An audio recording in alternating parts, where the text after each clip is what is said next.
ジュエチです。みんなのひ孫ジュエチです。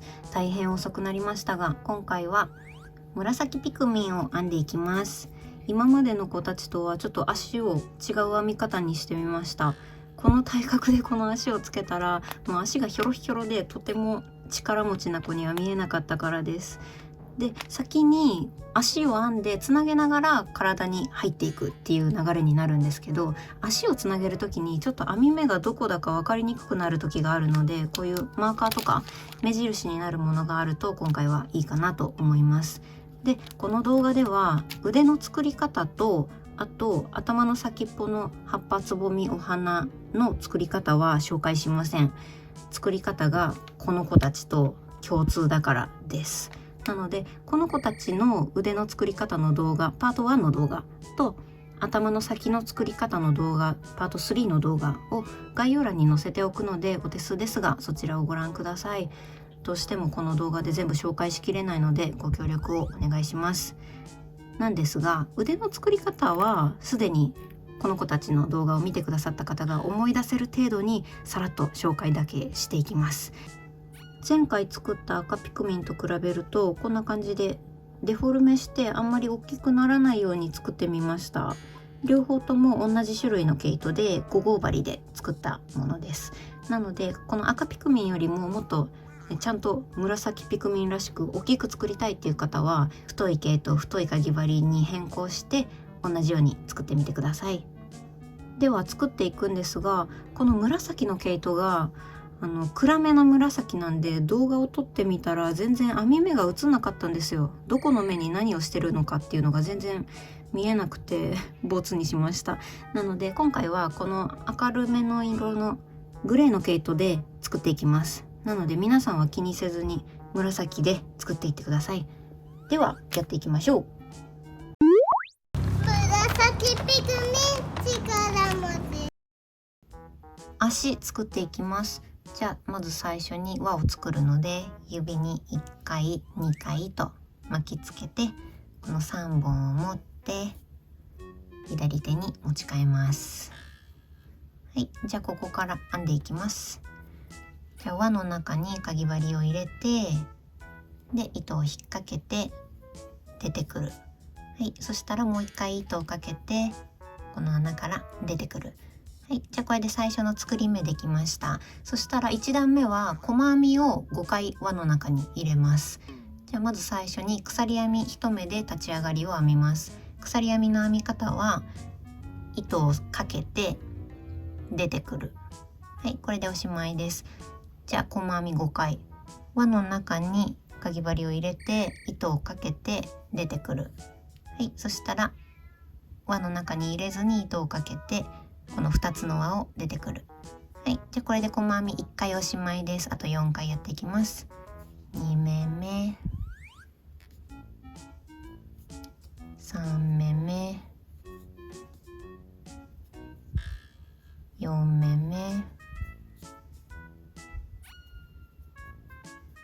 5目目。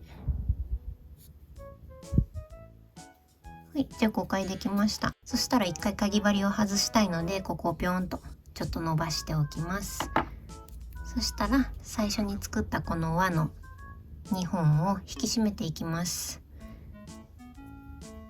この糸端を引っ張ってどっちの糸が縮んでいくかを見つけます。よいしょ。右側の糸が動いてますね。こっちの糸が縮んでいってるんで、これを糸端が出てる側の穴から引っ張ってもう片っぽの輪っかを引き締めていきます。こんな感じ、ピューと。は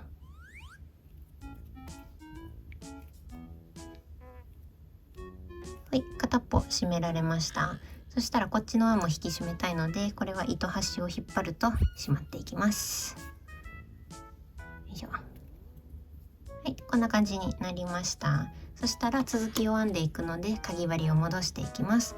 で、戻す向きはこの糸を引っ張った時に動いてる方の糸が左手前になる感じに戻していきます。この向きで。そしたら細編み1目目の頭に引き抜き編みをして1段目はおしまいです。で、1目目がこっちから数えて5個目が1目目です。なのでこの V の字が1個目、2個、3個、4個、5個目、これが1目目ですね。なのでこの V の字の2本、この2本を拾って引き抜き編みです。引き抜き編みは糸をかけて今かかってる輪を全部出てくる。これだけです。じゃあこれで1段目おしまいです。2段目は細編み細編み増し目細編み細編みをしていきます。じゃあまず最初に鎖編み1目で立ち上がりを編みます。そしたらこのさっき引き抜き編みをしたところが1目目なので、ここの真下のところにかぎ針を入れます。ここです。ここ。じゃあここに細編み2回なので細編みで、次も細編み、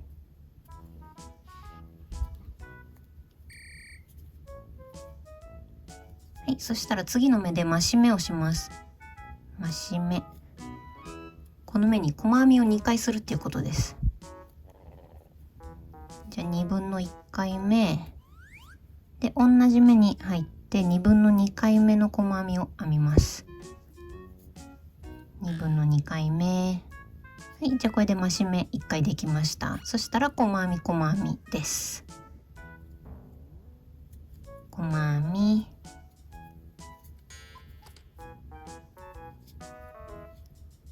次も細編み。じゃあこれで1周編めました。そしたらまた細編みの1目目で引き抜き編みをして2段目はおしまいです。じゃあこの次の目に見えるこの目が前回の段で引き抜き編みをした目なので、この目は編まないです。でこの立ち上がりの鎖編みがここで斜めになってます。なのでこれも飛ばして、この次のこの目が1目目です。なのでここに入りたいんですけど、今ちょっと目数が少ない時入りにくいんですよね。なのでここそういう時は私はここをこうやってちょっと伸ばしてからここに入ります上手な方でね、そのまま入れる方はいいんですけど、私はこうやってやったりします。1目目に入って、それからこれをこの糸を引っ張ってピュッと縮めるんですよ。こっちに伸ばしたやつをピュッと縮めて、で引き抜き編みをしたりしますっていうやり方のご紹介でした。じゃあ引き抜き編みなので糸をかけてこの輪を全部出てくる。でもしさっきここで今私みたいにさっき伸ばしたところの目がちょっと大きくなっちゃった場合は、ここのかぎ針にかかってる糸を押さえたまんまここちょっと引っ張ります。ピュッと。そうするとこの大きくなっちゃった目がちょっと縮まるので、じゃあ引き締めて、これで2段目おしまいです。3段目は細編み細編み増し目を2セットしていきます。じゃあまず最初に鎖編み1目で立ち上がりを編みます。そしたら細編み細編み、根元に細編み、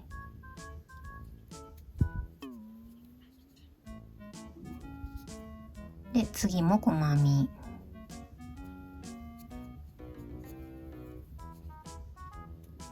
み、そしたら次の目で増し目をします。増し目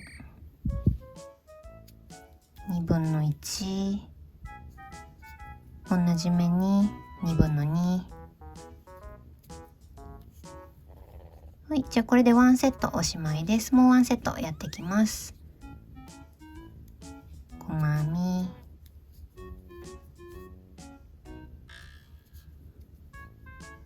細編み、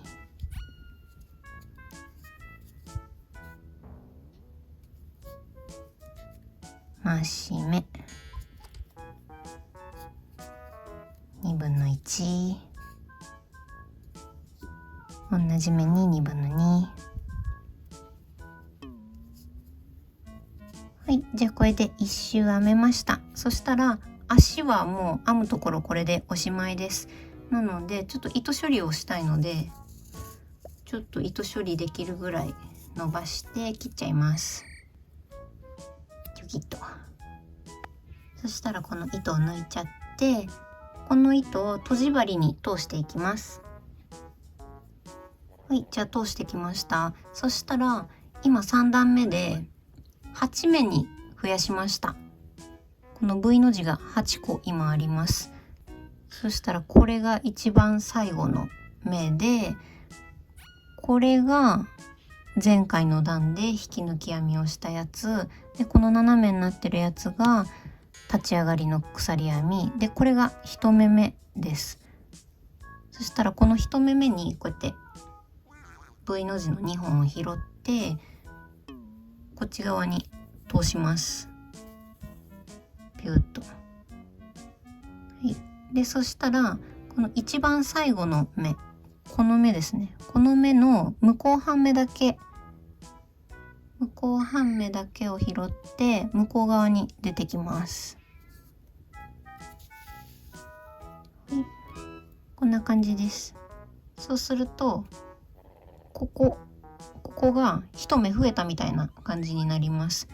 なので8目だったんですけど、今1目増えたみたいにして、ここの段階で9目になってれば合ってます。そしたら足をつなげる時にここの目からつなげていくので、この今増えた目のところにこのマーカーをつけていきます。よいしょ。はいっと。じゃあこれを裏で糸処理したいので、これを裏返します。ちょっと裏返しにくいんですけど、無理やり裏返します。おりゃ。はい、裏返せました。そしたらこの裏側で何目かすくって糸処理をしていきます。もうグレーにグレーなんで特にあんまり気にしなくていいと思います。ちゃんと止まれば大丈夫です。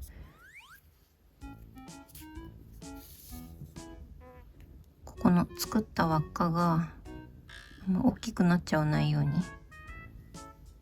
キュキュッとして、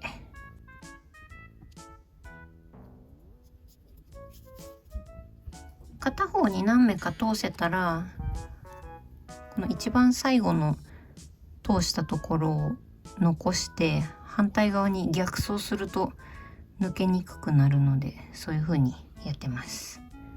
反対側に戻る。よいしょ。は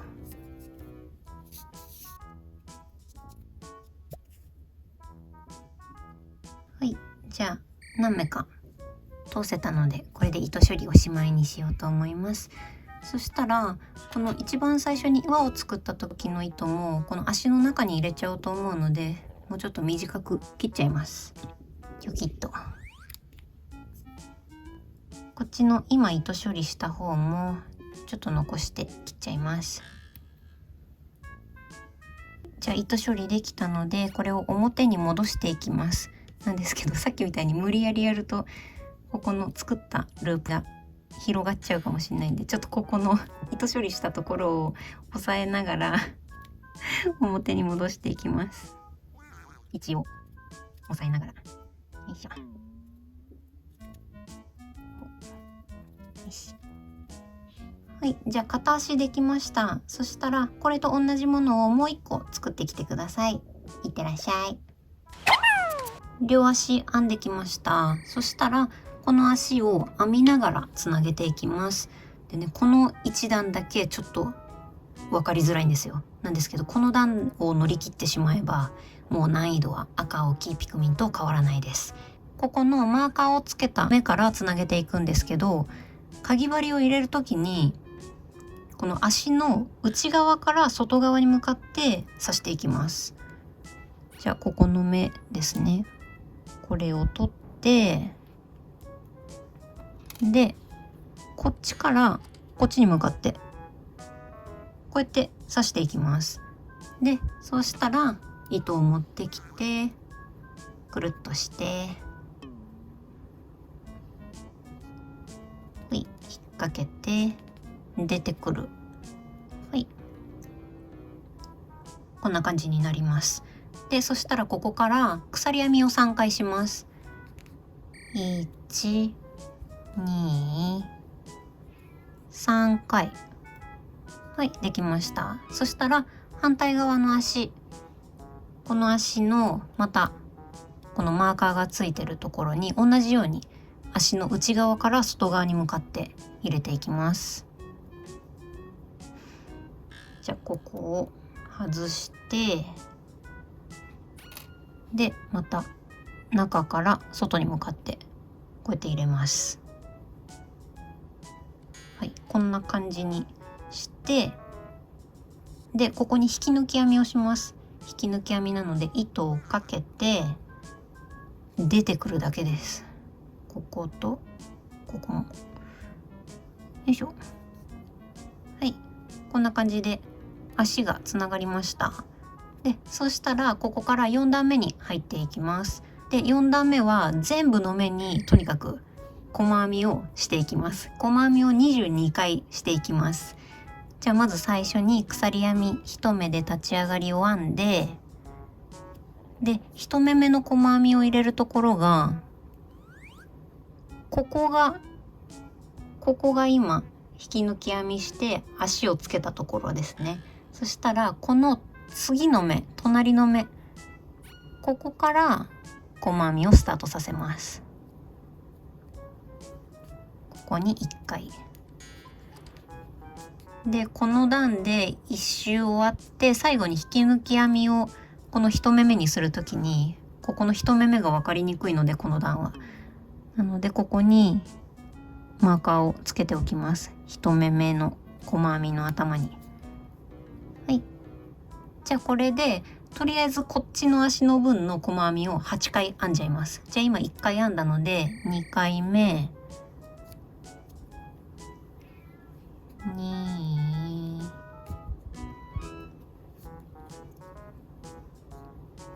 3、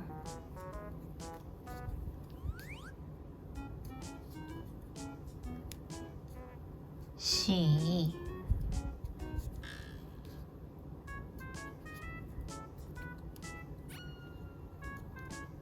5、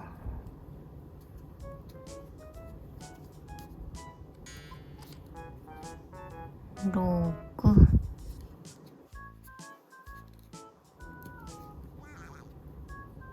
7、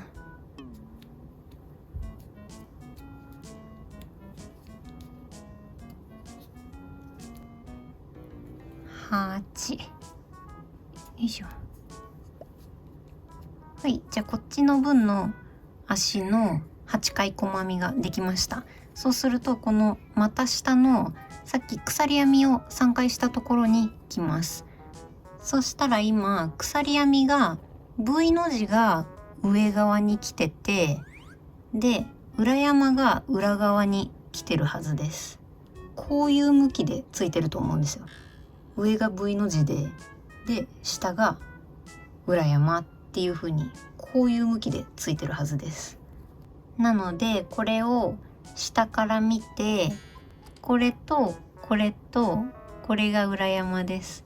なのでこの3つに細編みを入れていきます。じゃあこれに細編み、ちょっとやりにくいんですけど、よいしょ。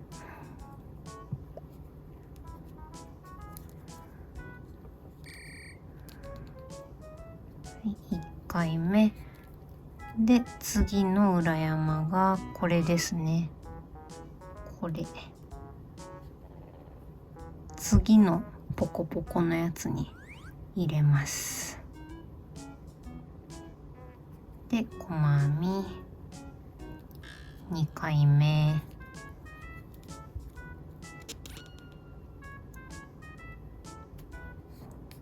はい、そしたら最後です。この次のこれですね。ここに入れて細編み。はい、じゃあまた下3回細編みできました。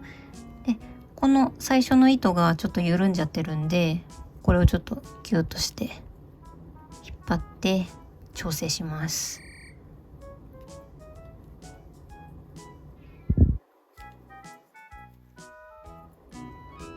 はい、じゃあまた下3目編めたら、今度はこっちの足の細編みを8回していきます。でこの糸端を編みくるみながらやっていきます。ここの目が最初にマーカーをつけてたまた下の編み始めのところなので、ここのまた隣のところから細編みをし始めます。なのでこの隣、これの隣から細編みを8回していきます。じゃあこの目に入ってこの糸を編みくるみたいので、このかぎ針の上に乗せておいて、で編みくるみながら細編みしていきます。1、2、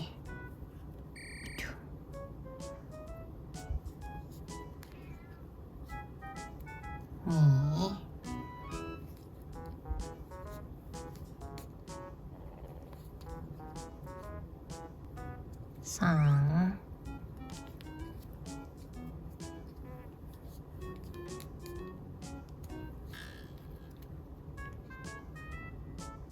4、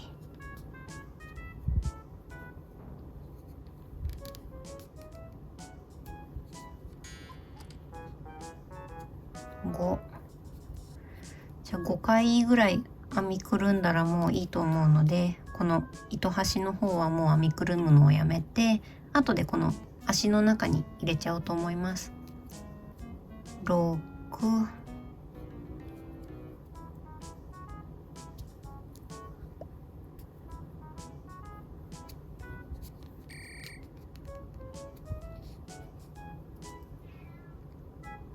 7、よ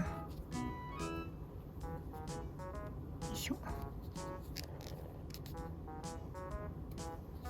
8、よ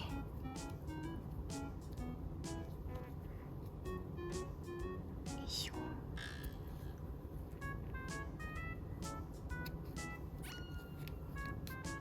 はい、じゃあ8回細編みできました。そうするとまた下のところに来ます。でさっきは裏山を編んだんですけど、裏山をこっちで使ったから、こっち側に最初の鎖編みの V の字が3目来てます。なのでここに3回細編みをしていきます。これとこれとこれ、この3目ですね。この3目に入れていきます。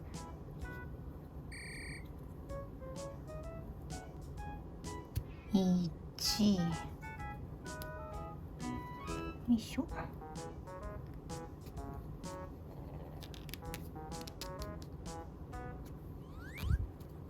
2、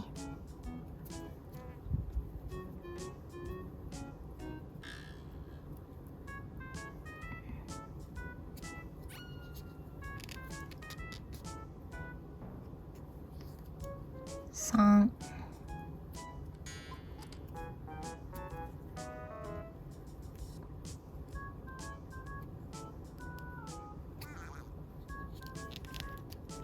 はい、じゃあこれで1周おしまいです。そしたらこの一番最初に1目目につけたマーカーを外して、ここに引き抜き編みをして4段目おしまいです。よいしょ。じゃあここに入ってで引き抜き編み。はい、じゃあこれで4段目おしまいです。ここまでくればもうあとはなんとかなります。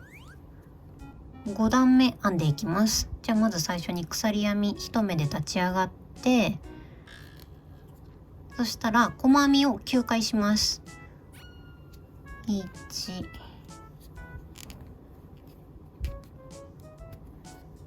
2、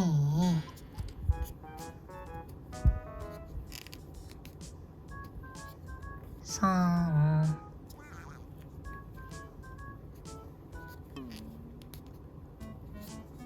4、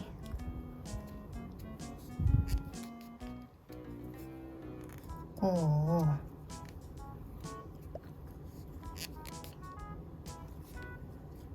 6、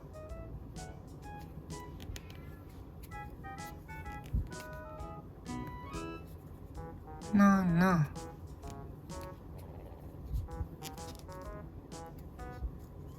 8、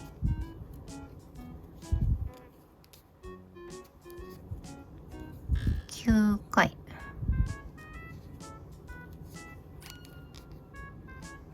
はい、細編み9回できました。そしたら体のど真ん中の細編みに来ると思います。ここで増し目を1回します。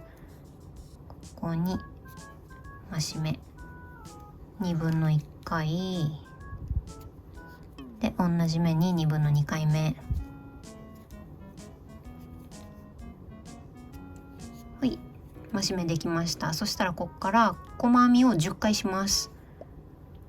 1、2、3、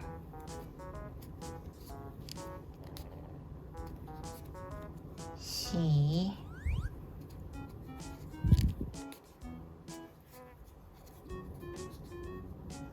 5、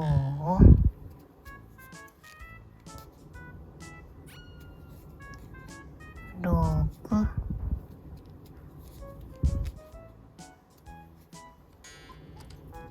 7、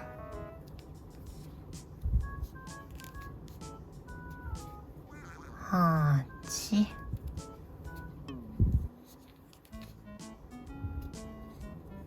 9、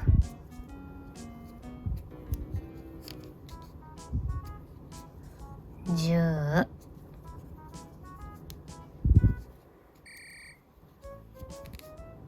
はい、じゃあ細編み10回できました。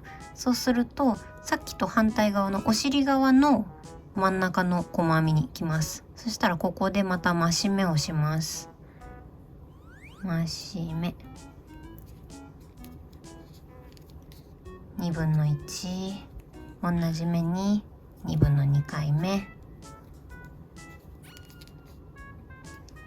はい、でそしたらあと1目あるんで、ここに細編みを1回します。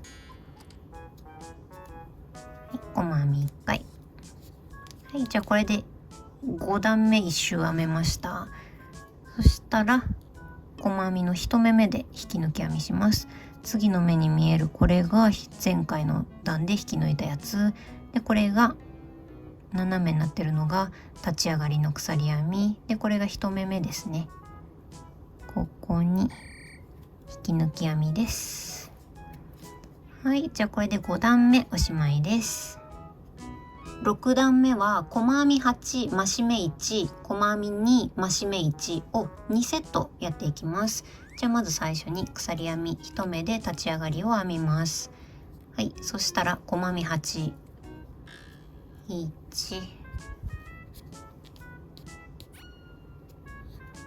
2、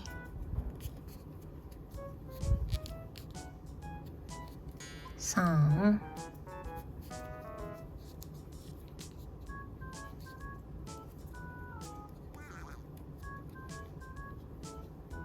4、5、6、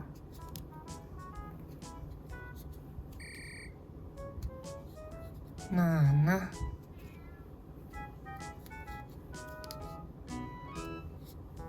8。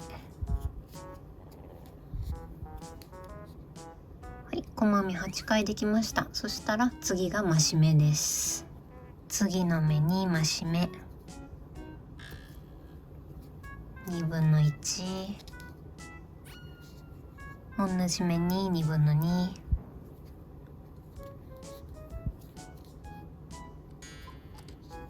はい、増し目1回できました。そしたら細編みを2回します。1、2、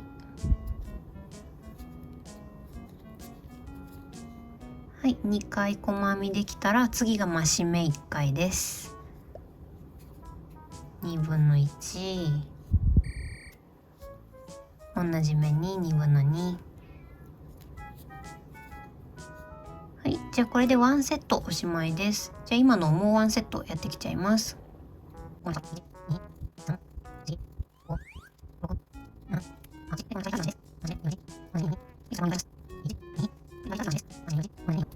はい、じゃあ1周編めました。そしたらこれが引き抜き、これが立ち上がり、これが1目目。1目目に入って引き抜き編みです。はい、じゃあこれで6段目おしまいです。7段目は細編み8、増し目1、細編み4、増し目1を2セットやっていきます。じゃあまず最初に鎖編み1目で立ち上がって、で細編み8回。1、2、3、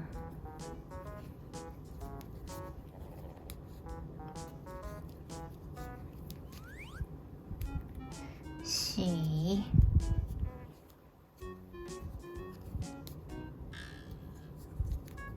5、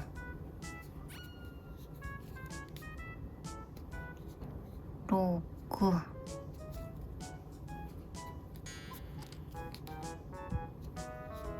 7、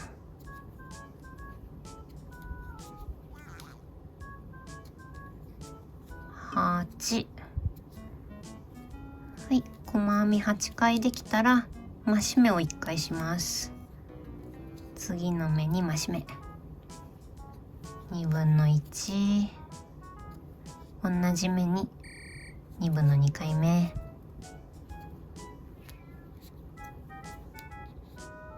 はい、増し目できたら細編みを4回します。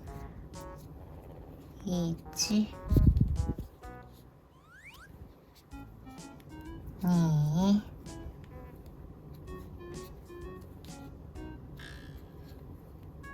3、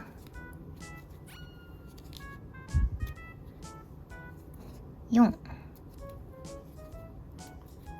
い、細編み4回できたら次が増し目です。2分の1、同じ目に2分の2回目。はい、じゃあこれで1セットおしまいです。じゃあもう1セットやってきます。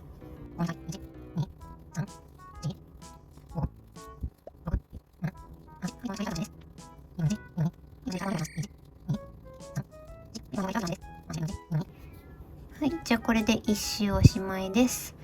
じゃあ1目目に引き抜き編みします。引き抜き立ち上がり、これが1目目。引き抜き編み。はい、じゃあこれで7段目おしまいです。8段目は細編み8、増し目1、細編み6、増し目1を2セットやっていきます。じゃあまず最初に鎖編み1目で立ち上がりを編んで、細編みを8回。1、2、3、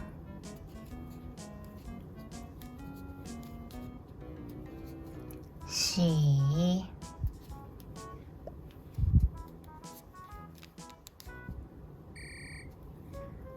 5、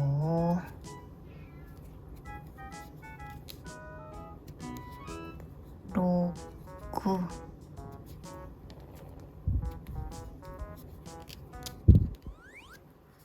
7、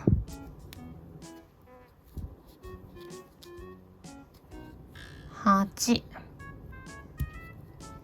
はい、じゃあここ8。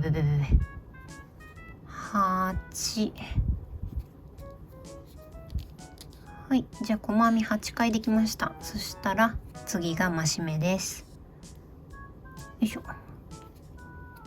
増し目2分の1、同じ目に2分の2回目。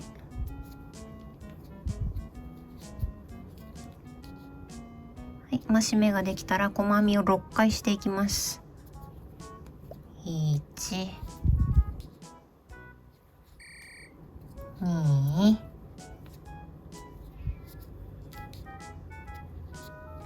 3、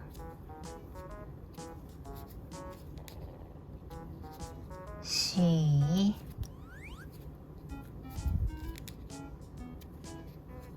5、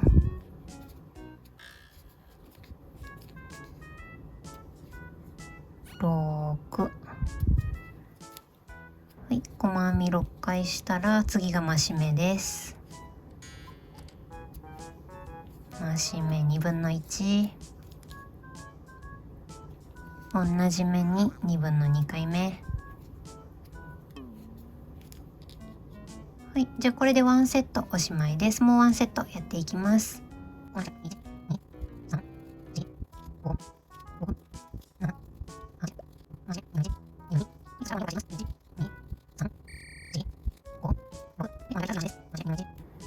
い、じゃあこれで1周編めたので、細編みの1目目に引き抜き編みです。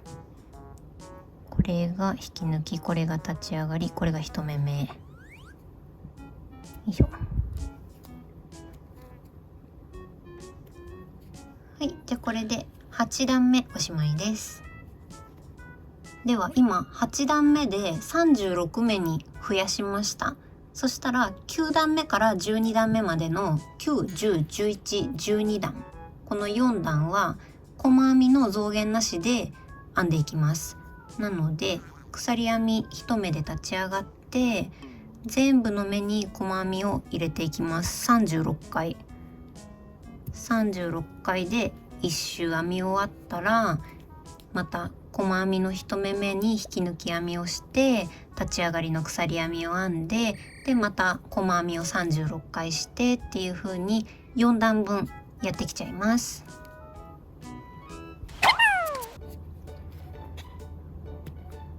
はい、じゃあ1周編めたので引き抜き立ち上がり、これが1目目で引き抜き編みして9、10、11、12段目完成です。はい、13段目から減らし目をしてすぼまっていくので、この段階で足のところとかには綿入れていきます。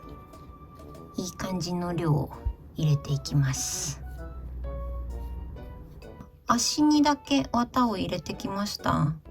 上の方まで入れちゃうと巻き込んじゃうんで編みながら。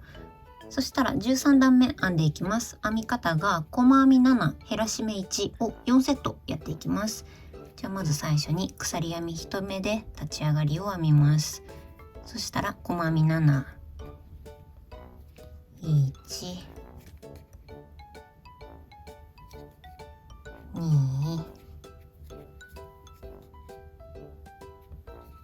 3、4、5、6、7回。はい、細編み7回できたら減らし目です。減らし目今回初めて出てきます。じゃあ次の目にかぎ針を入れて、で糸をかけて持ってきます。でそしたらこのまんま次の目に入ります。で糸を引っ掛けて出てきて、ここ3本にします。そしたら糸をかけてこの3本を全部出てきます。よいしょ。はい、こんな感じで、これで2目が1目に減りました。そしたらこれで1セットおしまいなので、あと3セットやっていきます。で減らし目をした時はこの2目が右側にこうやって寄ってるんで、次の目の1目目を編む時にどうしてもここの幅が広くなっちゃうんですよね、いつもの細編みより。なのでここをなるべく近づけるというか、この輪が大きくなっちゃわないように気をつけながらギュッと寄せるようにして編んでいきます。よいしょ。でね、他の細編みが連続で続いてきた時と同じようなサイズになるように気をつけながら編んでいきます。じゃあ3セット編んできちゃいます。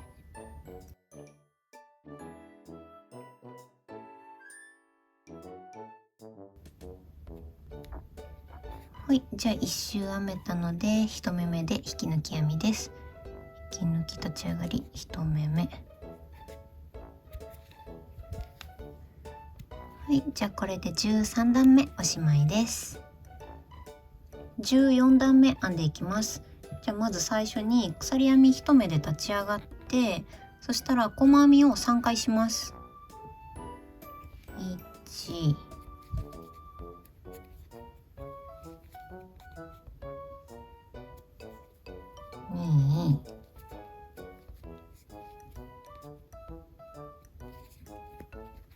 3回。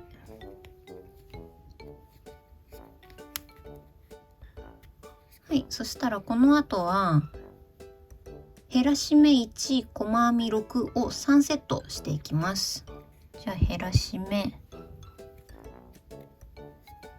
でこのまま次に入って糸を持ってきて、でこの3本を全部引き抜く。は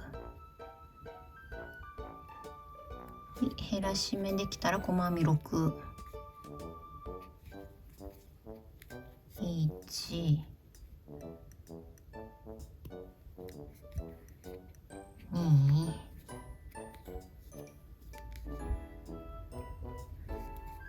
3、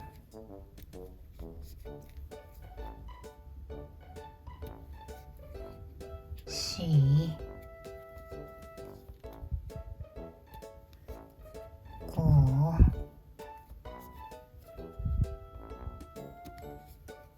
6、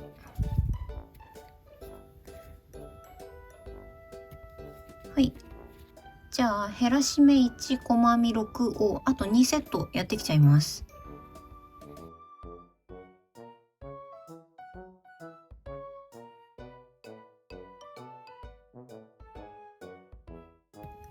はい、じゃあ3セットできました。そしたら減らし目1、細編み3をしていきます。減らし目1、よ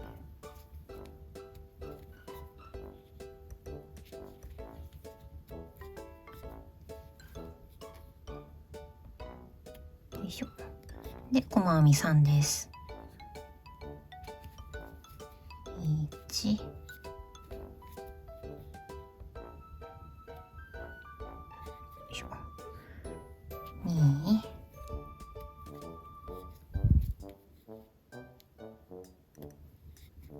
3。はい、じゃあこれで1周おしまいです。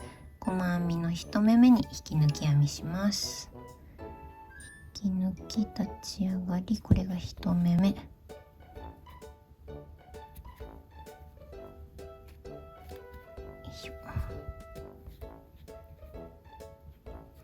はい、じゃあこれで14段目おしまいです。14段目まで編めたら13段目と14段目の間、ここのところに腕をつけていきたいんです。なのでちょっと腕の作り方をね、赤青黄ピクミンの動画を見てくださった方が分かる程度にさらっとやっていきます。はい、じゃあ腕作っていきます。また私は前回と同じように20センチに切った糸を40回結んだものをつけました。皆さんはね、この後ろの反対側の糸端とかから取って紫を使ってください。3本。じゃあこの一番左の糸が上に乗っかる形で4を作る。で下を通って1回目結ぶ。あ、ここもうマステで止まってます。はい、1回結んだら2回目。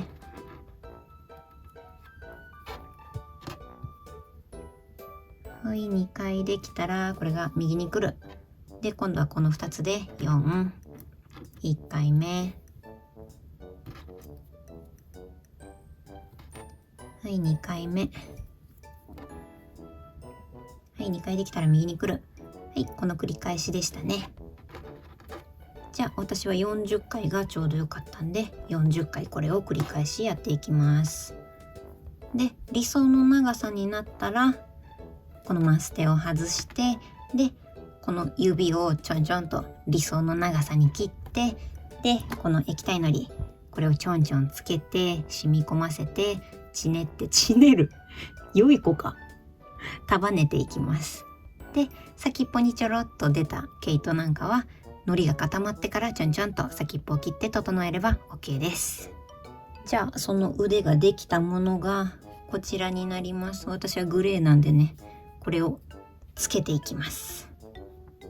すいませんね、初見の方今の説明で分かんなかったと思うのでパート1の動画をご覧ください。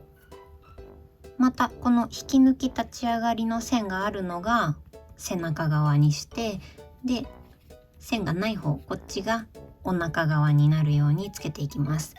でまたね、私はこういう風に内側に手が来るようにつけていきます。こういう向きで、こっちじゃなくて位置を決めていきます。普通に横から見て真ん中にもう入れちゃおうかなと思うので、ここと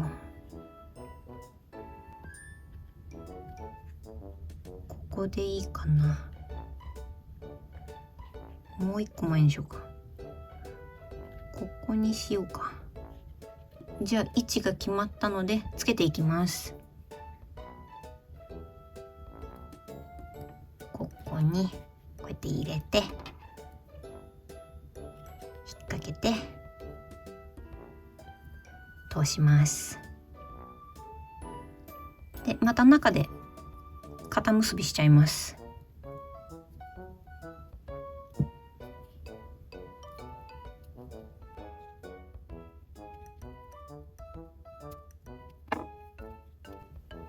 じゃあ内側に糸が通せたら肩結びする前に本当にここでいいかいっていうのを確認します。私はもうここで決めちゃおうと思うので、これを肩結びしていきます。3、4回ぐらい結んじゃいます。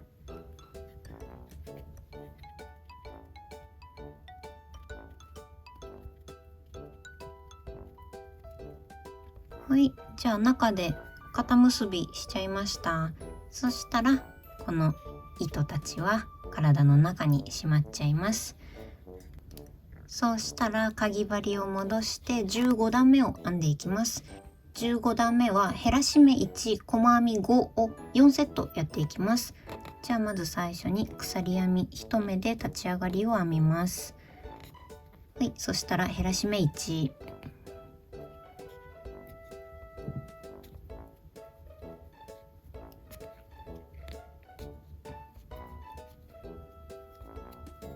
減らし目、はい、1回できたら細編み5、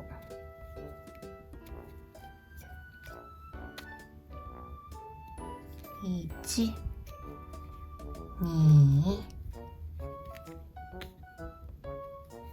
3、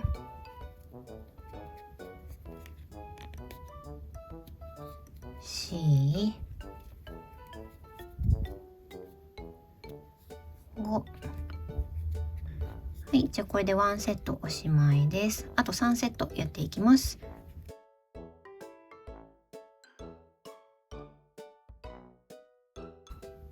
はい、じゃあこれで1周おしまいです。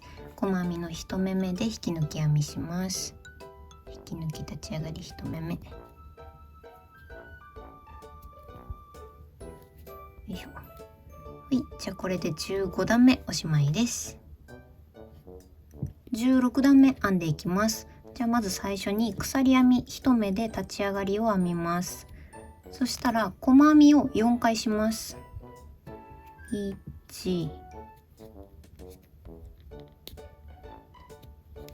2、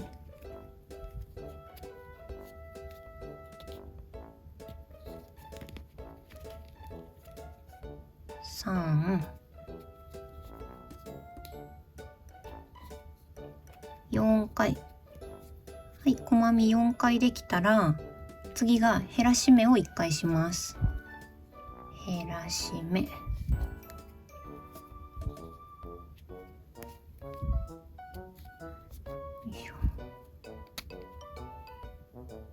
はい、減らし目1回できたら細編みを10回します。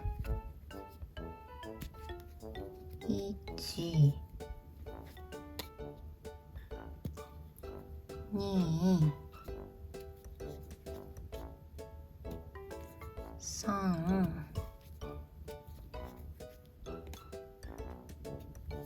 4、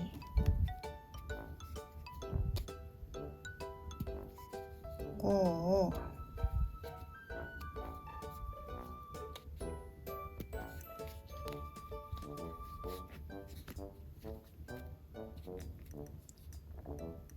6、7、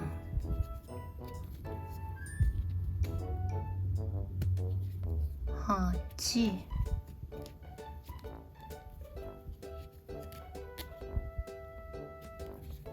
9、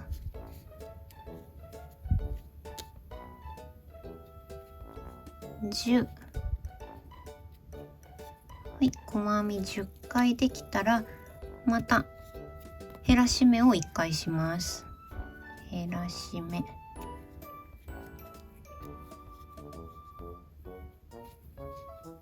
いしょ。は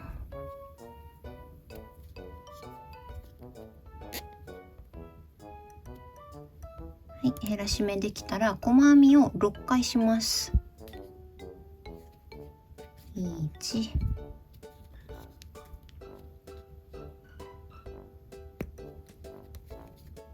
2、3、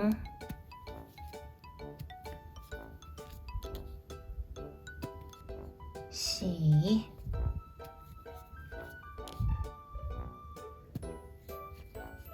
5、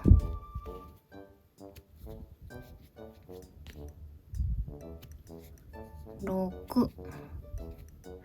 はい、じゃあこれで1周おしまいです。細編みの1目めで引き抜き編みします。引き抜き立ち上がり1目め、よいしょ。はい、じゃあこれで16段目おしまいです。17段目からは頭に入っていきます。なので今ここで22目になってるんですけど、増し目を22回していきます。17段目は。じゃあ鎖編み1目で立ち上がって、もう全部の目で増し目をしていきます。増し目2分の1、同じ目に2分の2。はい、じゃあこれを22回ひたすら繰り返して1周編んでいきます。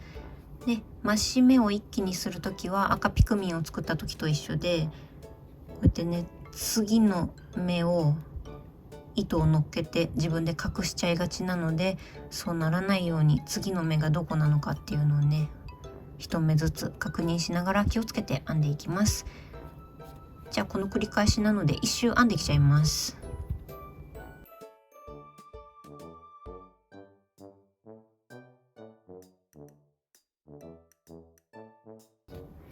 はい、ラスト。はい、じゃあこれで1周編めました。そしたら1目目で引き抜き編みです。これ、よいしょ。じゃあここに引き抜いて17段目おしまいです。18段目は細編み10、増し目1を4セットやっていきます。じゃあまず最初に鎖編み1目で立ち上がりを編みます。そしたら細編み10、よいしょ。1、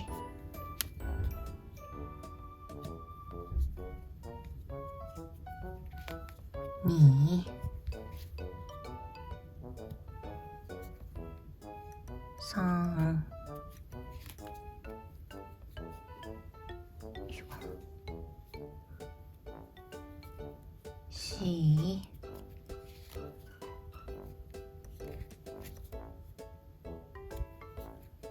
5、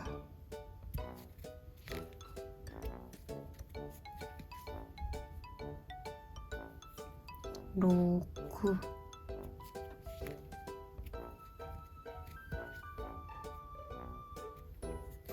7、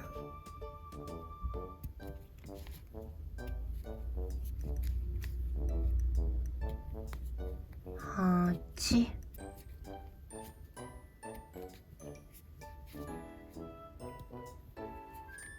9、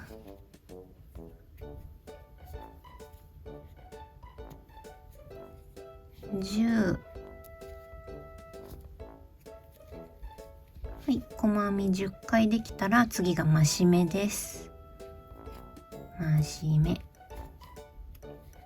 2分の1、同じ目に2分の2。はい、じゃあこれで1セットおしまいです。じゃああと3セットやってきちゃいます。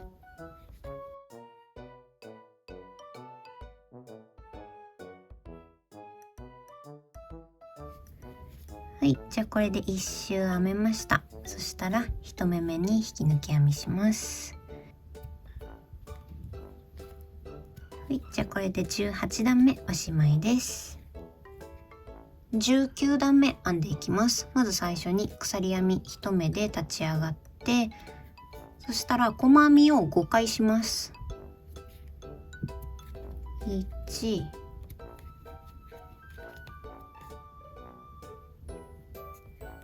2、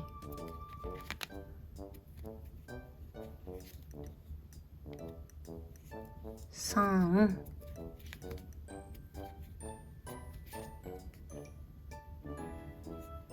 4、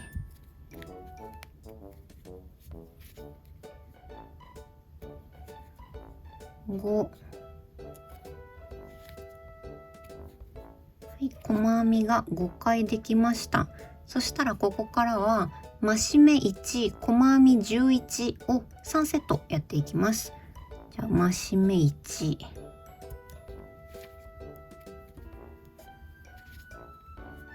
2分の1、同じ目に2分の2、よいしょ。はい、そしたらここから細編みを11回。ここ1、2、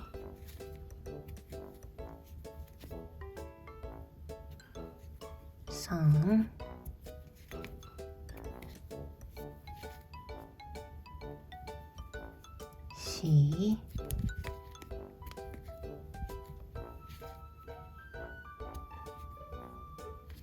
4、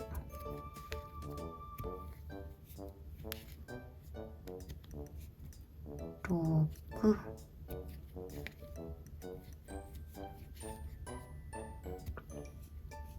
7、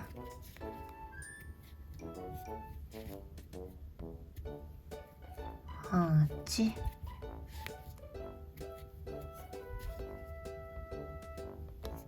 9、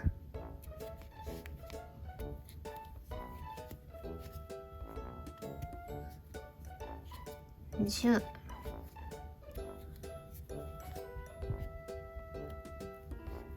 で11。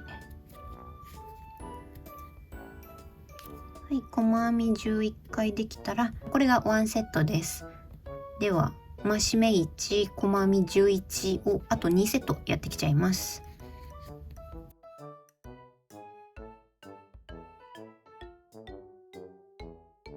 じゃあ2セットやってきました。そしたら増し目を1回します。増し目2分の1、同じ目に2分の2。はい、増し目できたら細編みを6回します。1、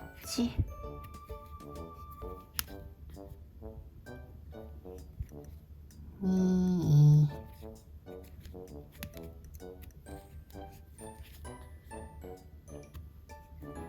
3、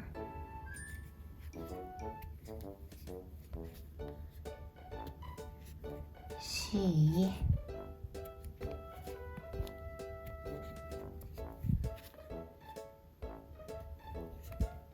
5、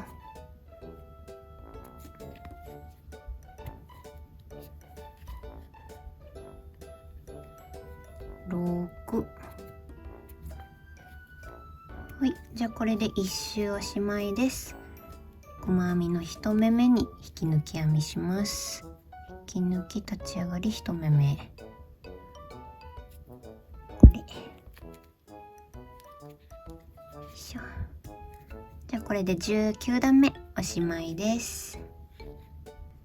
ここまで来たらもう綿を巻き込んじゃうっていうことはないと思うので、体のこのぐらいまで綿を入れてきちゃいました。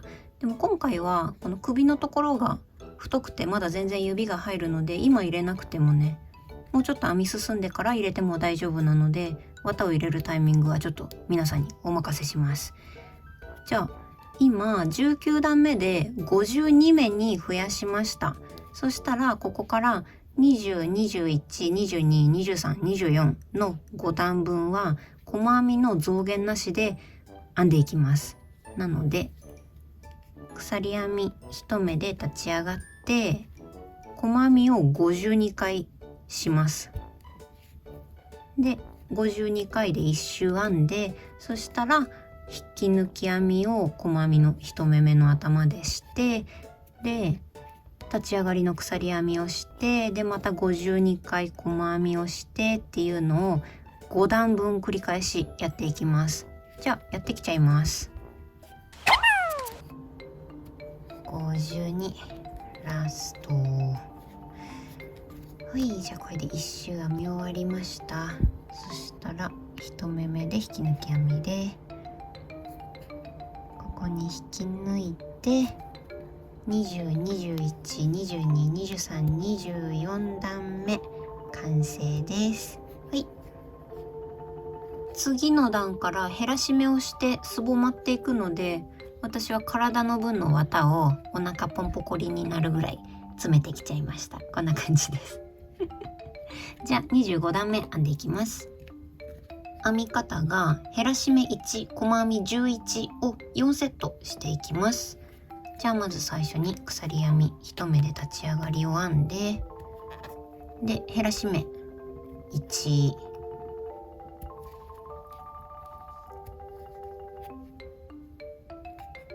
減らし目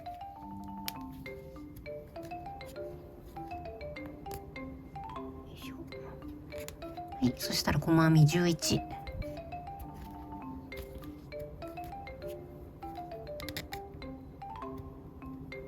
いしょ、2、3、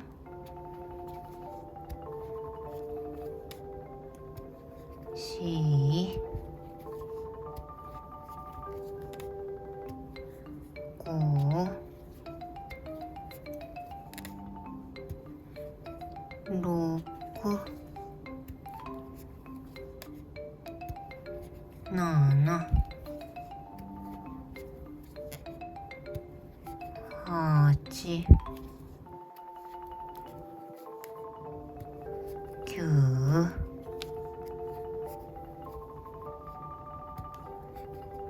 10、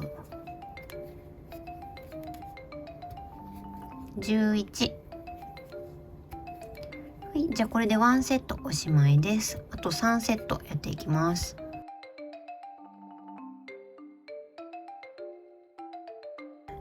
はい、これで4セットおしまいです。1周編めたので1目目で引き抜き編みします。引き抜き立ち上がり1目目、はい、引き抜き編みして25段目おしまいです。26段目編んでいきます。まず鎖編み1目で立ち上がって細編みを5回します。1、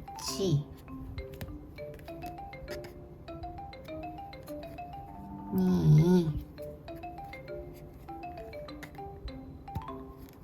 3、4、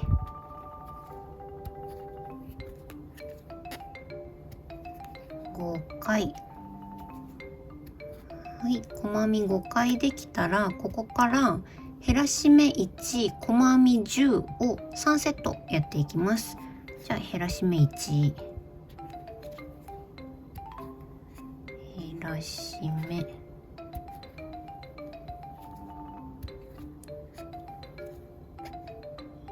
1回したら細編みを10回です。1、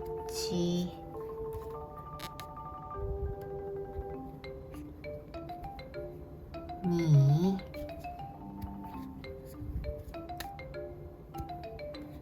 3、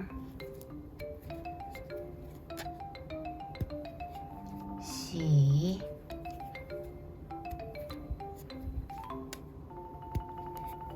5、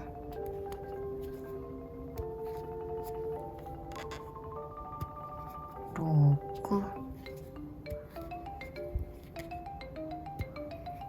7、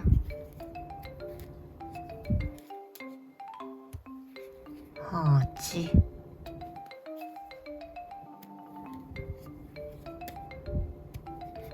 9、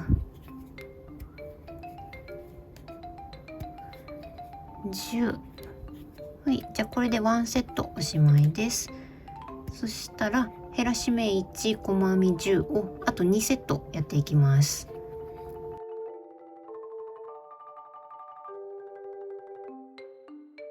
3セットできました。そしたら減らし目1、細編み5をしていきます。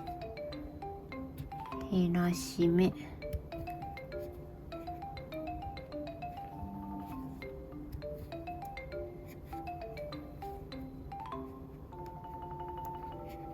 はい、減らし目1回したら細編み5、1、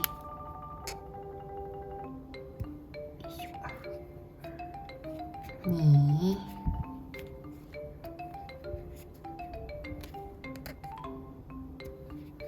3、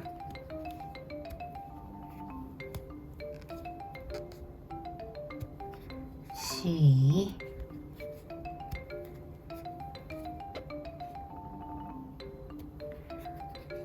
5。はい、じゃあこれで1周編めました。細編みの1目目で引き抜き編みをして、は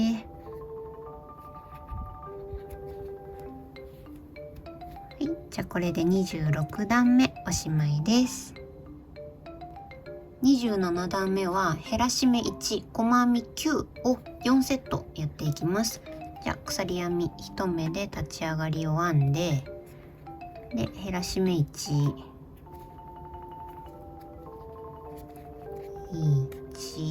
減らし目、間違えた、減らし目、は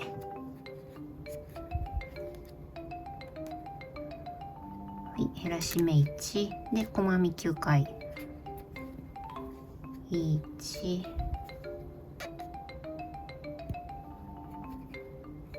2、3、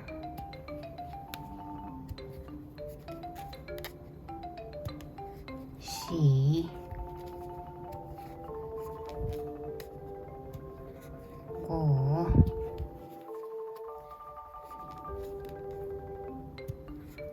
6、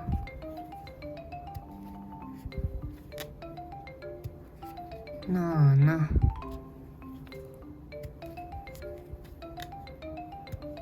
8、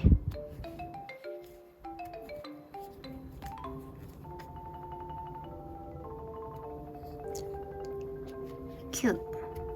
はい、じゃあこれで1セットおしまいです。あと3セットやっていきます。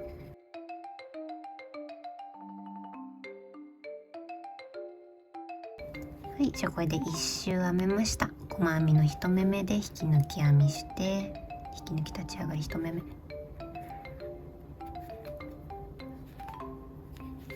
い、じゃあ27段目おしまいです。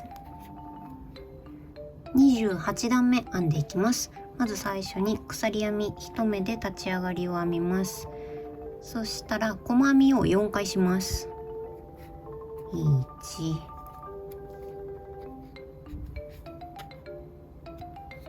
2、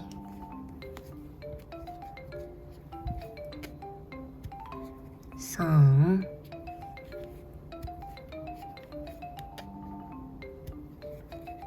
4回。はい、細編み4回できました。そしたらここから減らし目1、細編み8を3セットやっていきます。じゃあ減らし目1、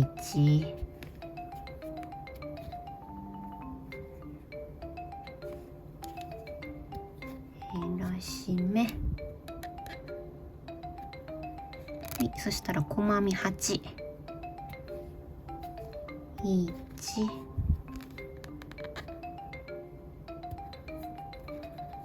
2、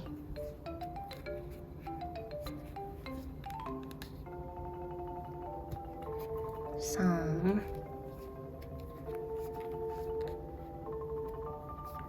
4、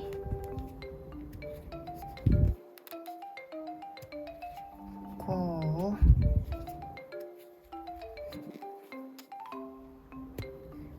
6、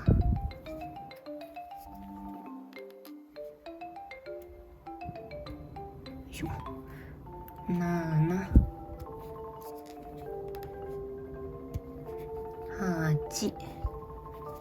はい、じゃあこれで1セットおしまいです。じゃああと2セット減らし目1、細編み8をやっていきます。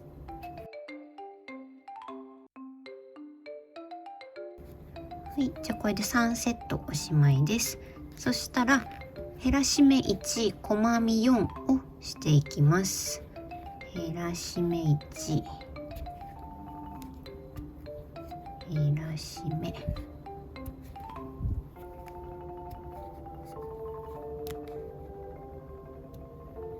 い、そしたら細編み4です。1、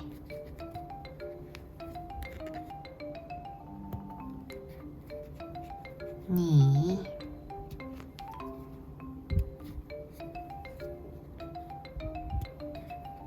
3、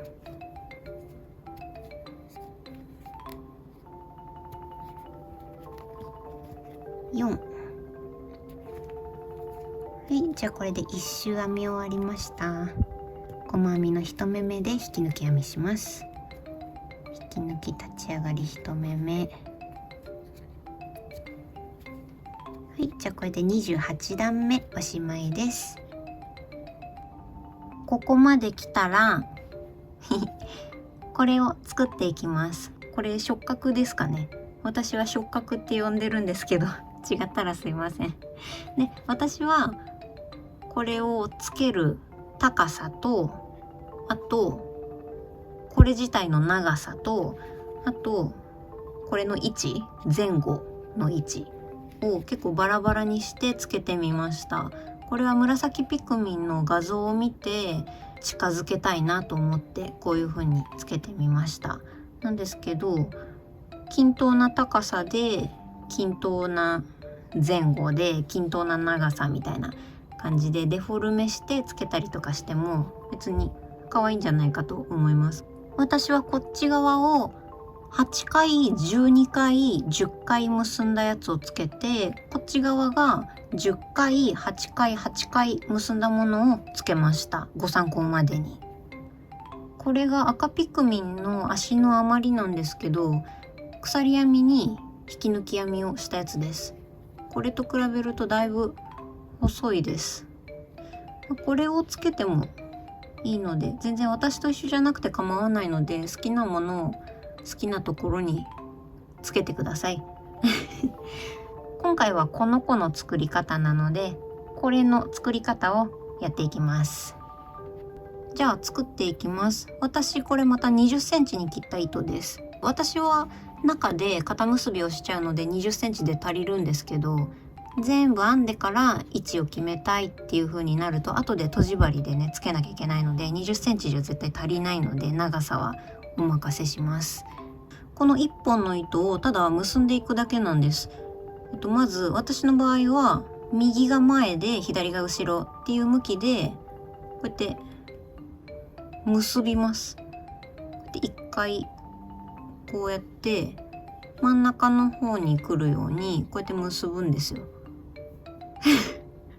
なんですけど、これが意外と難しいんですよね。こうやって真ん中に結んでキュキュッと、あんまりギュッてしきらない程度の力加減で結んで、今右が前で左が後ろだったんで、今度は逆にします。左が前右が後ろっていう風にやっていきます。なので偶数と奇数で逆になっていくっていう感じです。でそしたらまたこれの真上のところに結ぶんですこんな簡単なことなんですけど、これが意外とやりにくいんですよ。なんていうかちょっとくねくねしちゃうんですよね。でこれを8回とか10回とか12回とか結ぶだけです。3回目っ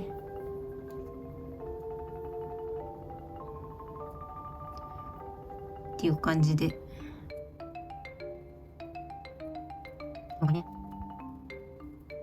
ここね、ここね、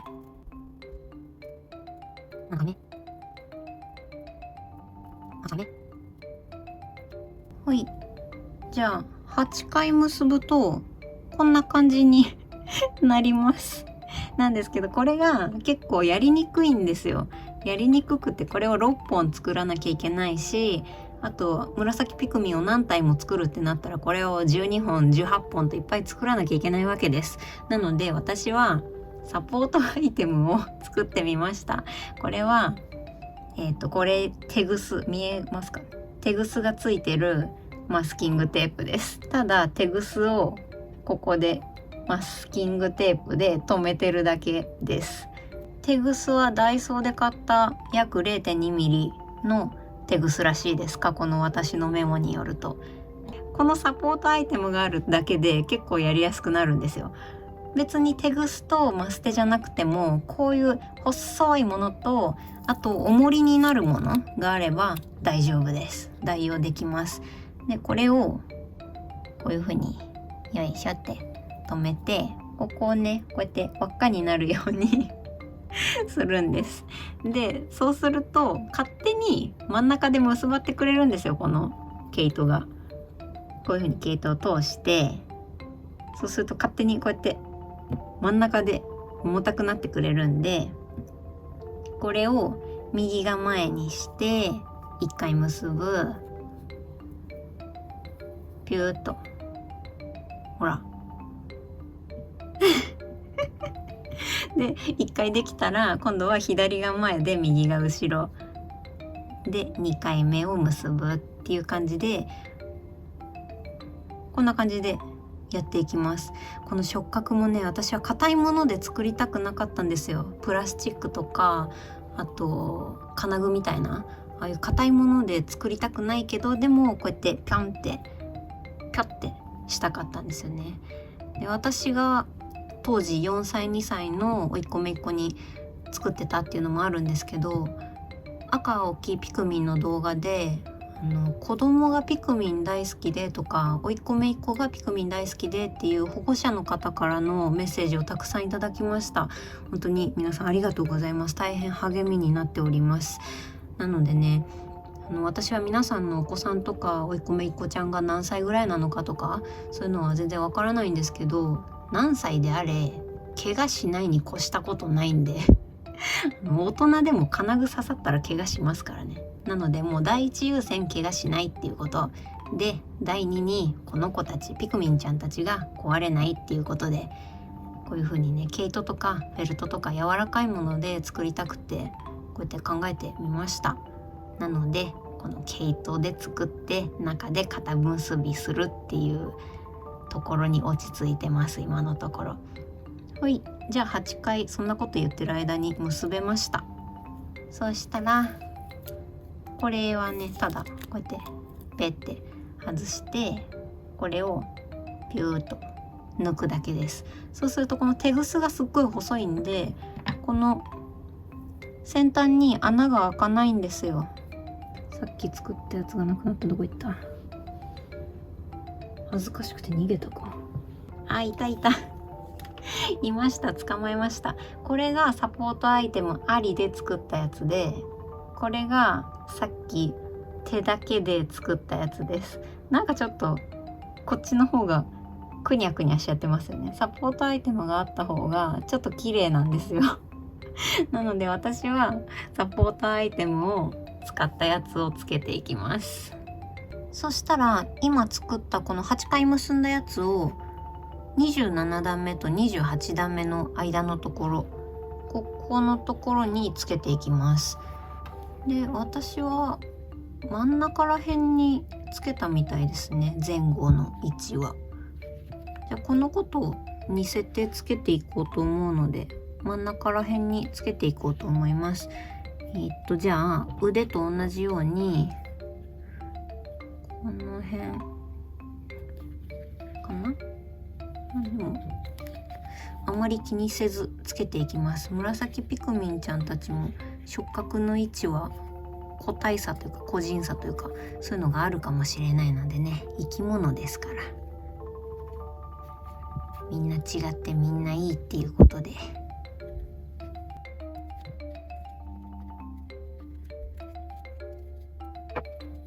じゃあこんな感じで腕の時みたいに中に通して、そしたら肩結びしちゃいます。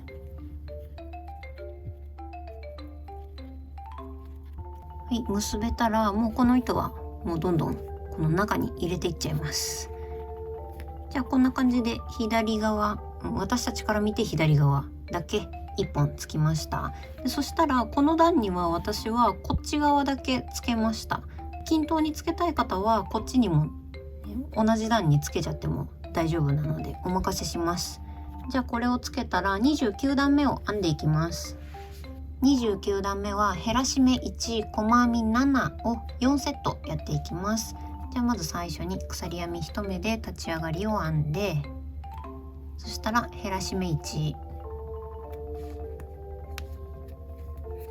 減らし目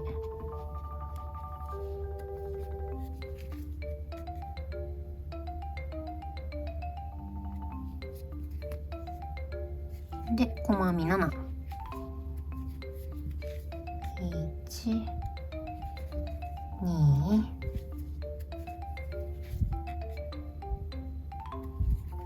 3、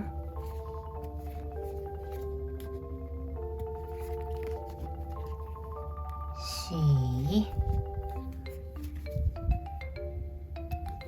5、6、7。はい、じゃあこれで1セットおしまいです。あと3セットやっていきます。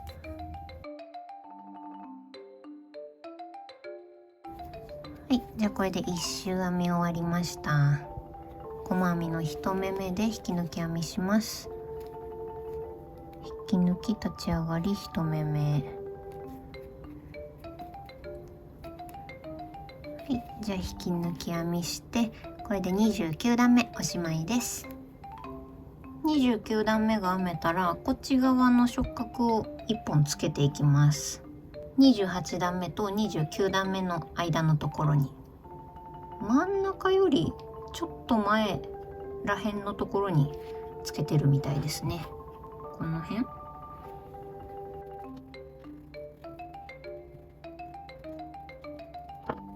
はい、じゃあ通せたので肩結びしちゃいます。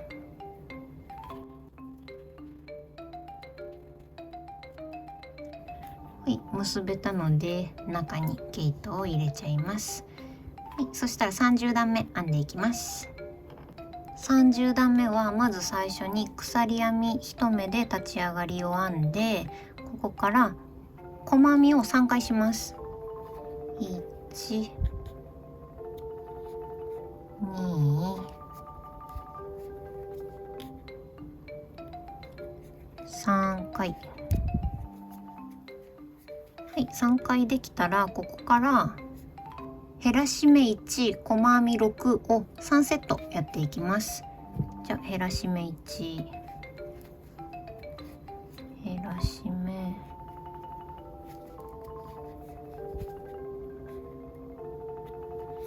はい、減らし目できたら細編み6、1、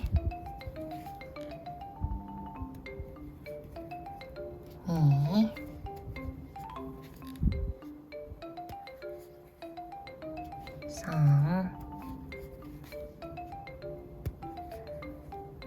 4、5、6。はい、じゃあこれで1セットおしまいです。じゃあ減らし目1、細編み6をあと2セットやっていきます。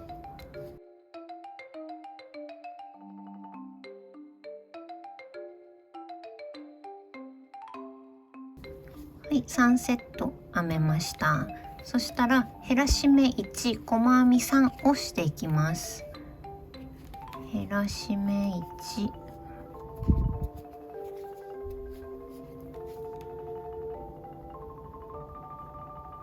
いしょ。はい、1回できたら細編み3回。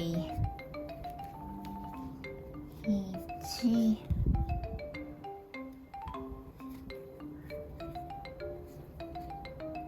2、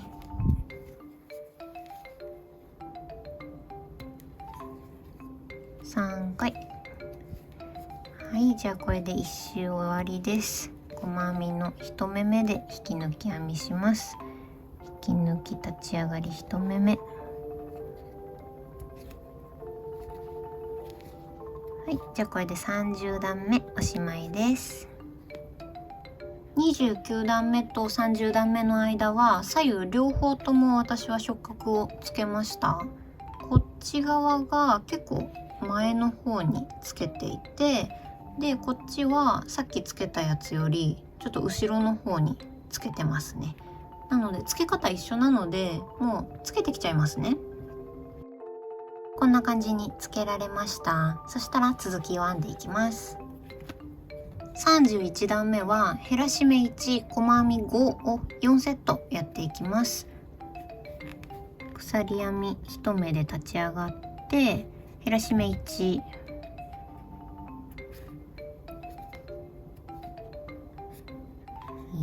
1、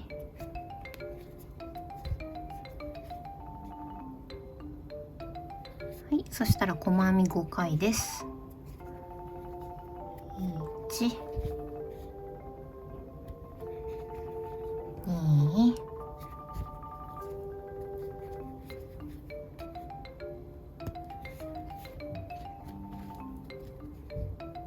3、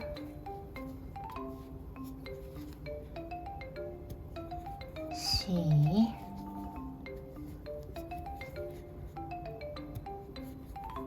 5。はい、じゃあこれで1セットおしまいです。あと3セットやっていきます。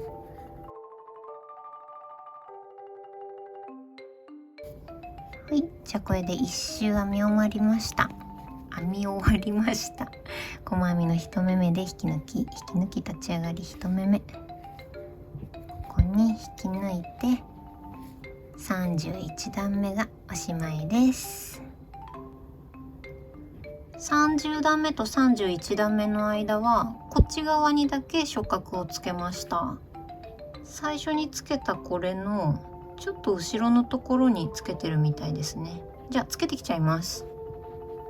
つけられました。そしたら32段目編んでいきます。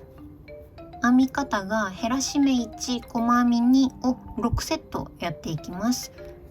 鎖編み1目で立ち上がりを編んで減らし目1です。減らし目、は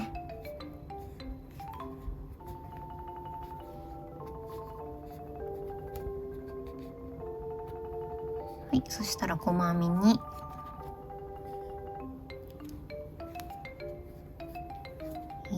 1、2、はい、じゃあこれでもう1セットおしまいです。あと5セットやっていきます。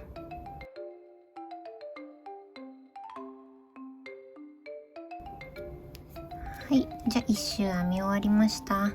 細編みの1目めで引き抜き編みします。引き抜き立ち上がり1目め。よ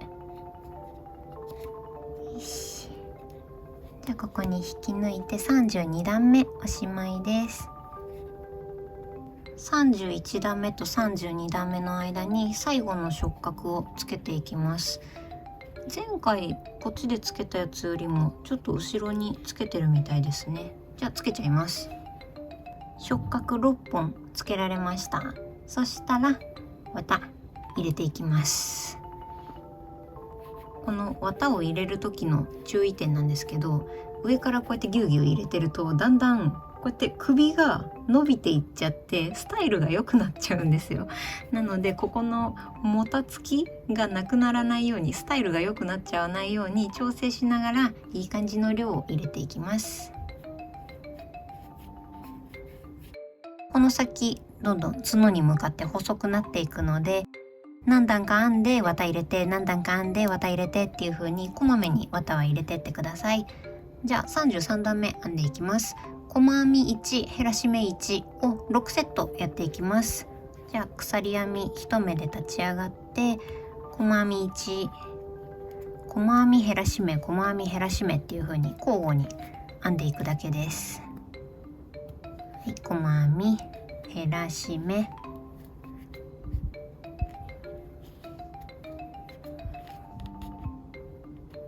はい、じゃあこれで1セットおしまいです。あと5セット。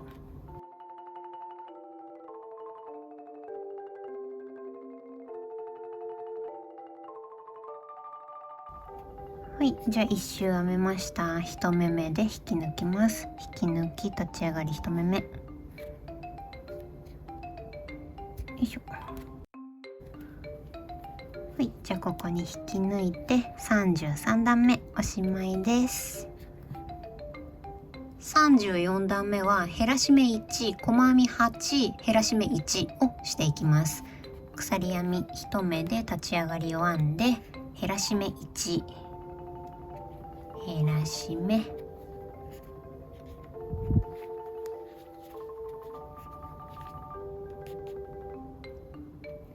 いしょ。そしたら細編み8です。1、2、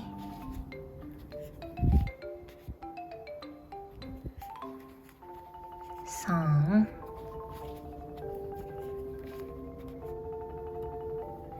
4、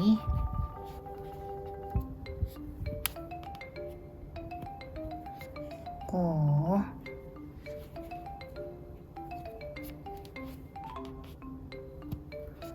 6、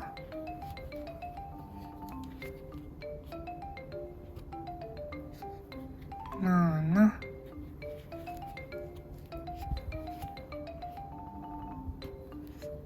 8。はい、細編み8回できたら次が増し目1回です。増し目じゃない、ごめんなさい。減らし目1回です。減らし目。よ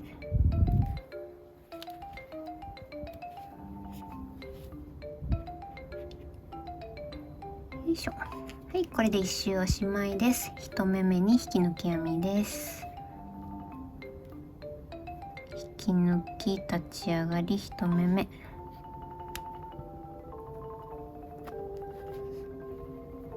はい、引き抜いて34段目おしまいです。34段目で10目に減らしました。そしたら35段目は細編みの増減なしで編んでいきます。なので鎖編み1目で立ち上がって細編みを10回入れるだけです。なのでやってきちゃいます。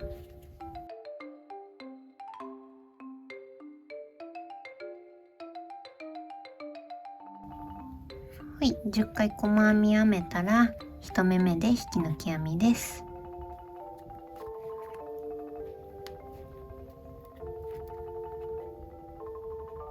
はい、引き抜いて35段目おしまいです。36段目は細編み8、減らし目1をしていきます。鎖編み1目で立ち上がって細編み8です。1、もうそろそろ後ろの毛糸を引っ掛けちゃう細さにちょっとなってきてるんで、後ろの糸を引っ掛けないようにまたやっていきます。2、3、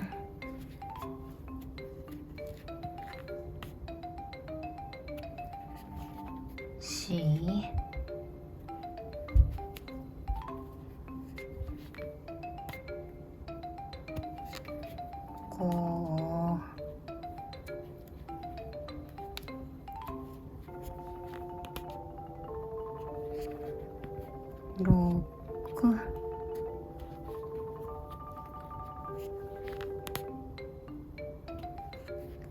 7、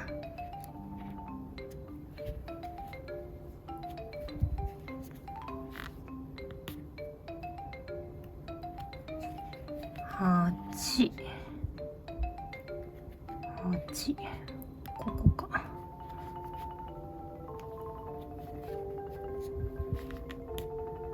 はい、細編み8回できたら減らし目1回です。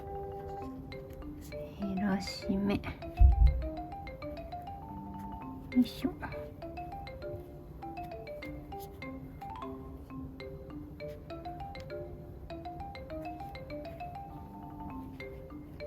ほっ、はい、1周編めました。細編みの1目めで引き抜き編みです。よいしょ。はい、引き抜いて36段目おしまいです。37段目はまた細編みの増減なしで編んでいきます。なので細編みを9回するだけです。じゃあ鎖編み1目で立ち上がって細編みを9回するだけなのでやってきちゃいます。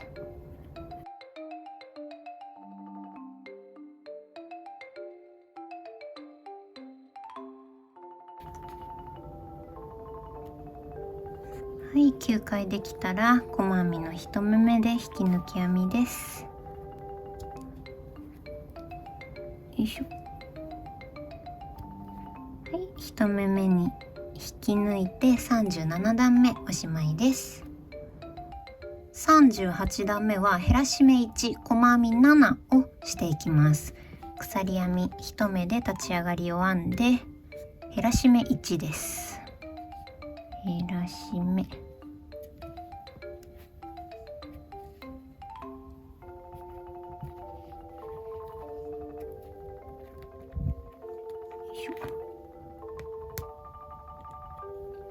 い、そしたら細編み7、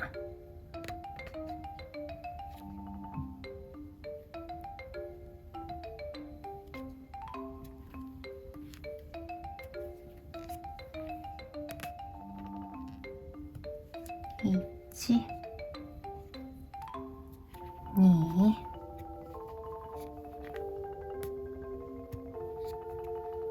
3、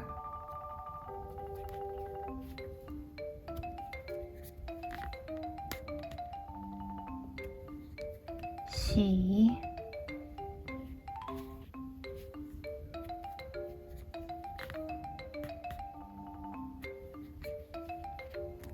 5、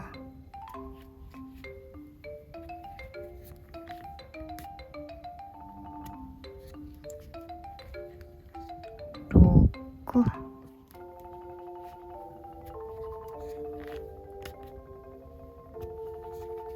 7。はい、じゃあ1周編めました。細編みの1目めで引き抜きです。よし、ここに引き抜いて38段目おしまいです。39段目は細編みの増減なしでまた編んでいきます。なので細編みが8回です。じゃあ鎖編み1回で立ち上がって細編み8回するだけなので1周やってきちゃいます。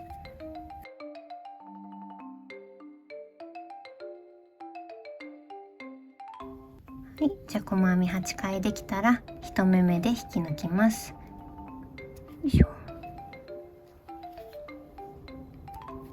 い、引き抜けたら39段目完成です。40段目は細編み6、減らし目1をしていきます。鎖編み1目で立ち上がって細編み6、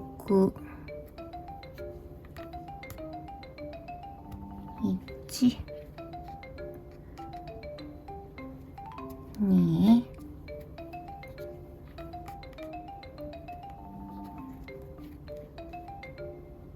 3、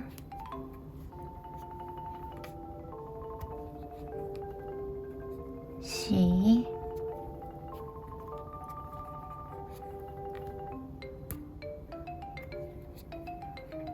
5、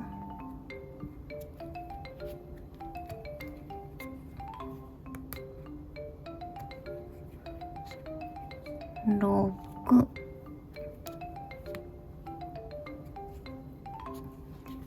はい、細編み6回できたら減らし目1回です。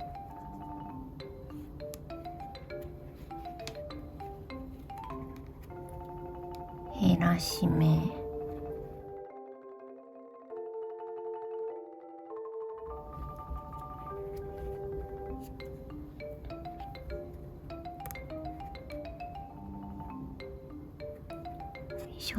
はい、じゃあ1周編めました。細編みの1目目で引き抜きです。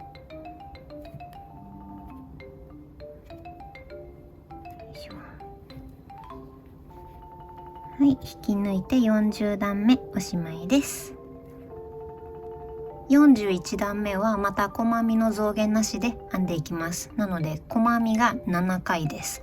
鎖編み1目で立ち上がって細編み7回するだけなので、また1周やってきちゃいます。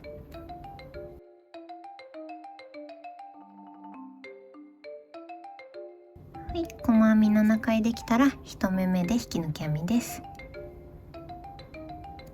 いしょ。はい、引き抜いて41段目おしまいです。42段目は減らし目1、細編み5を編んでいきます。鎖編み1目で立ち上がって減らし目1、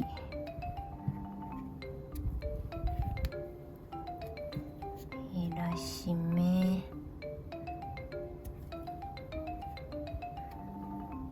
よいしょ。はい、減らし目できたら細編み5、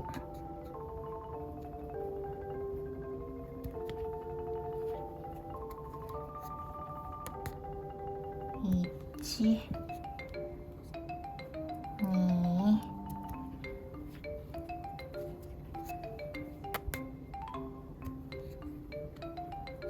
3、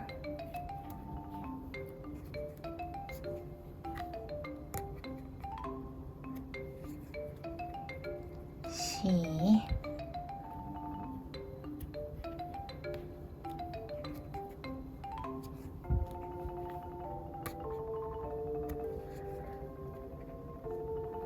5、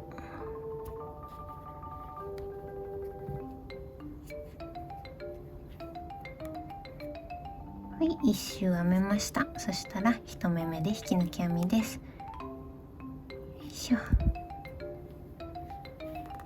い、引き抜き編みをして42段目おしまいです。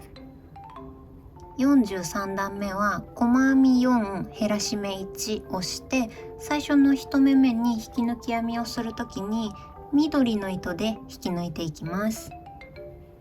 では鎖編み1目で立ち上がりを編んで、そしたら細編み4、1、2、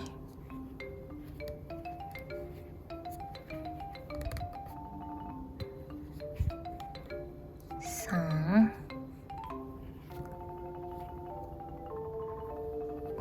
後ろを引っ掛けてる。3、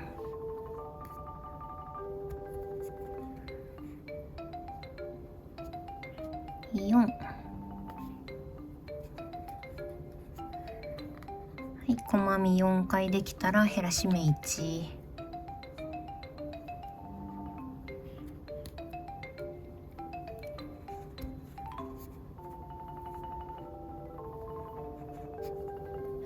やりにくい。よ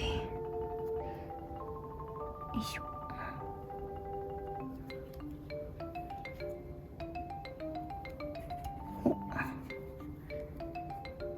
はい、じゃあこれで1周編めました。そしたら1目目に入ります。引き抜き立ち上がり1目目、はい、1目目に入りました。そしたらこのグレーじゃないか、紫の糸はここのかぎ針の上に乗っけておきます。そしたら緑の糸を引っ掛けて引き抜き編みします。紫の糸とあと緑の糸をここに一緒に持って、緑の糸をくるっと引っ掛けて引き抜き編みです。よいしょ。はい、じゃあこれで糸が緑に変わりました。そしたら44段目は細編みの増減なしで1周編んでいきます。なので細編みが5回です。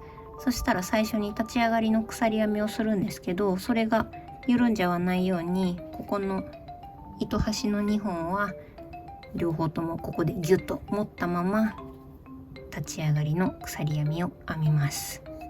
じゃあ立ち上がりの鎖編みを編んだら、この2本の糸を編みくるみながら細編みをしていきます。5回1目目に入って、はい、入りました。そしたらこの糸は編みくるみたいのでかぎ針の上に乗っけておきます。そしたらこのまんま細編みをすると、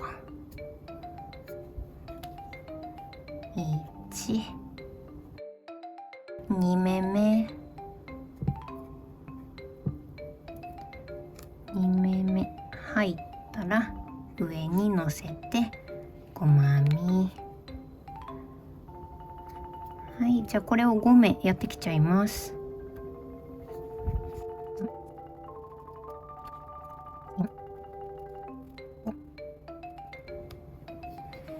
はい、細編み5回できました。そしたらこの編みくるんでたやつは一旦どいててもらって、細編みの1目目で引き抜き編みします。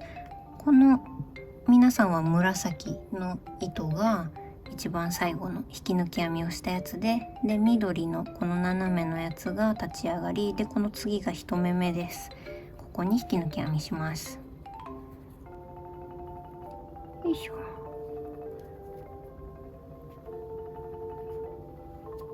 じゃあ1目目に引き抜いて44段目おしまいです。そしたら私こっちの糸を切るのを忘れてましたね。これを糸処理できる分ぐらい長く取っておいて切っちゃってください。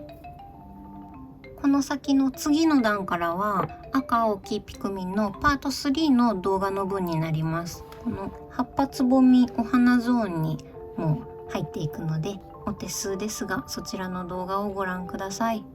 パート3の動画を見ながらこの頭の先を作るにあたって注意点が今私は2つ気づいていることがあるんですけど、1つ目は私が今の動画みたいに毎段何段目を編んでいきますみたいな感じに言っちゃうんですよ。